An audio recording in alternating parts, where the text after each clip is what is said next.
everyone. My name is Rachana, and I'm here to talk about one of the most interesting projects I worked on.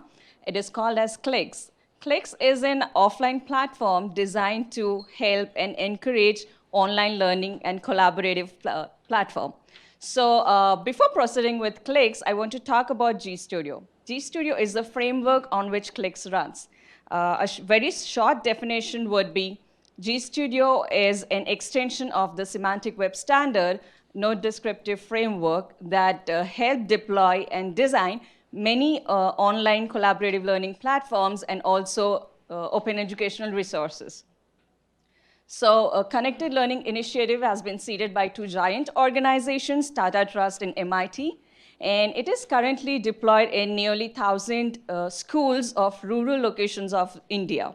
And it's a research project that focuses on understanding how the pedagogy impacts and affects the learning. And it deploys courses in the most common and popular topics like the science, mathematics, and English.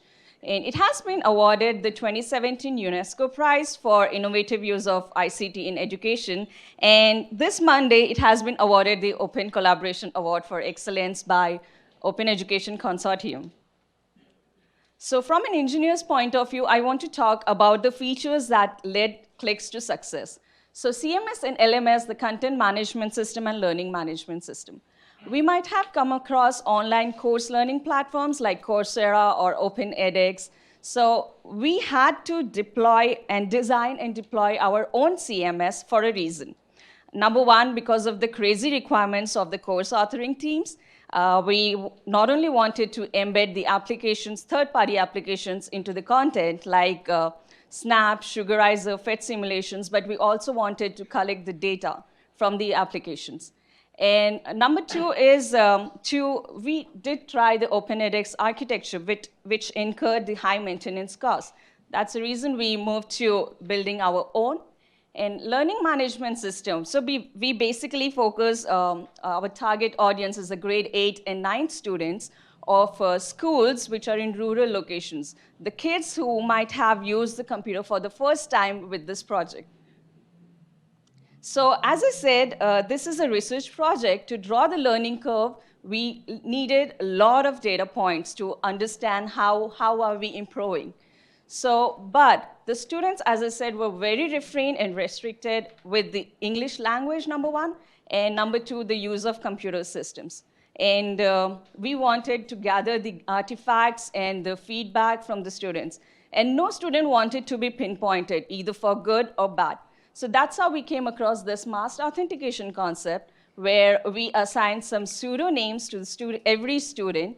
And you know what? We really witnessed a high increase in the number of artifacts that were created after this. And these were like funny and easy to remember ones.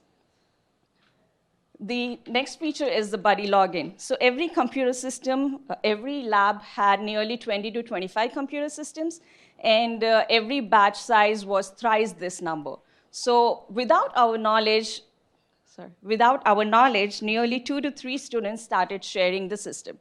So we started losing the information of the collaborators of the artifacts. So that's the reason we created this buddy login, where one single session is shared across or with more than one user.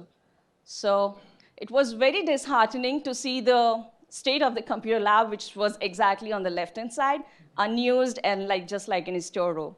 But now actually CLIx prevails, and kids really enjoy working with the computer systems.